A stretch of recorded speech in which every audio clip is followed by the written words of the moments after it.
War crime or the fog of war against drug cartels. The debate in Washington this week remains sharply focused on the concern and controversy surrounding a second drone strike on a drug boat heading to the U.S. To offer perspective on the execution of Trump's war on drugs, its strategy, and the backlash it has provoked is Joshua Philipp, Epoch Times senior investigative reporter, host of the show Crossroads. Joshua has spent years researching not only the Chinese Communist Party's efforts, but also those of other groups seeking to subvert U.S. systems and institutions, providing him with extensive insights into the complex dynamics at play here. Joshua, it's good to have you with us. So was this a second strike, the second strike killing the survivors of the initial strike, an extrajudicial killing prohibited by international law, or what? What's your thought on that? Okay, so in my personal opinion, and like people can agree with it or not, but my personal opinion, what you're watching is the normal type of strike the United States has been carrying out against terrorist organizations, going back to like Obama and George Bush. Because of course, if we remember the war on terror, it was very common, and I think we've all seen the videos, AC-130 gunships or Apache helicopters or Predator drones. They strike a terrorist vehicle. Terrorists make a run for it, and then they strike the guys running. There's been countless videos like that. That is the normal standard for U.S. military operations against terrorist organizations. And these cartels and gangs are now designated as terrorist organizations. And I mean, people can debate over the morality of that, but that is what we've been doing for, I think, well over a decade now as a country. Yeah, so it's nothing new. The president and Secretary of War Hegseth described the Caribbean boat strikes as a war against narco-trafficking, and the newly unveiled national security strategy, unveiled I think last Friday, shows something bigger, more than just sinking some drug boats. So tell us about the U.S. strategy to bring down the Venezuelan drug cartel de los Soles and reassert U.S. dominance throughout the Western Hemisphere. So this is massive. Basically, Pete Hegseth and, as you mentioned, the new U.S. national security strategy, they've stated the United States is now once again going to be enforcing the Monroe Doctrine. And basically, going back to the early 1800s, what that meant was all of the Americas, North America, Central America, South America, this is the domain of the Americas, and any country trying to influence, interfere with it, or even gain strategic assets or footprints in it, America will not allow it. The United States will not allow it.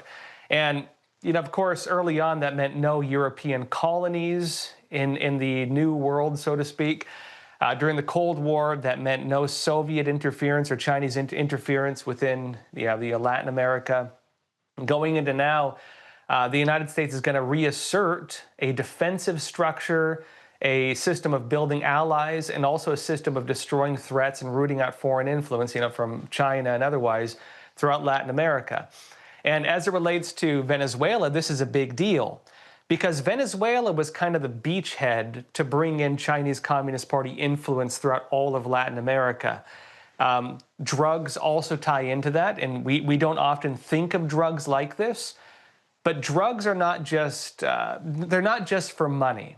Drugs are tools to create networks of corruption that can be manipulated for political influence.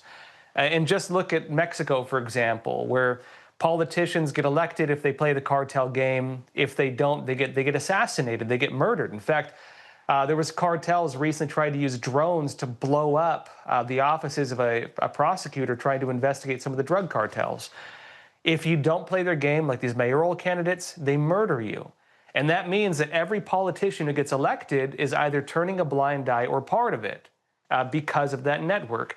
And if they're being influenced by Chinese money, Chinese influence, Chinese drugs, which the cartels, again, the CCP does the money laundering through Chinese banks.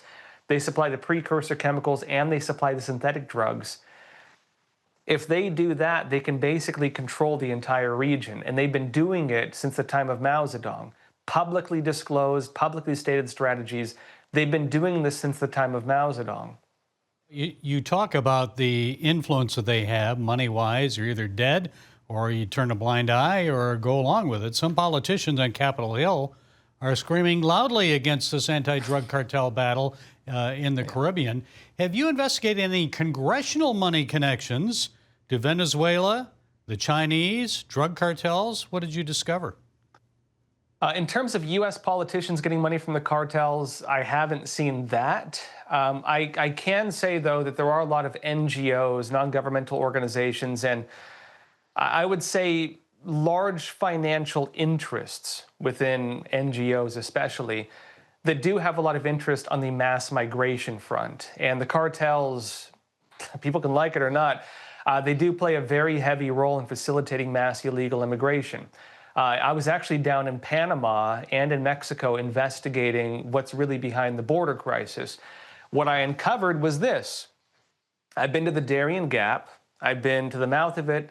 I gained access to the Embera Indian villages, and I've been in the migrant camps there. And what you find when you go in there is the United Nations is running the show. Right at the mouth of the Darien Gap, at the Embera Indian village, right on the river, they just bring them in on boats, one after the next, boatload, boatload, boatload.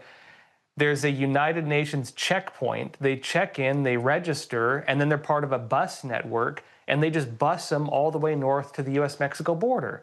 This was a facilitated, coordinated plan that was run in part very heavily through an agreement the United States had signed on to called the Global Compact for Safe and Orderly Migration.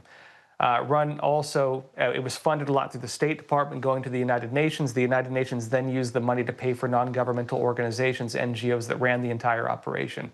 Gangs and cartels were part of the network. Without those networks, those criminal networks, a lot of that doesn't work.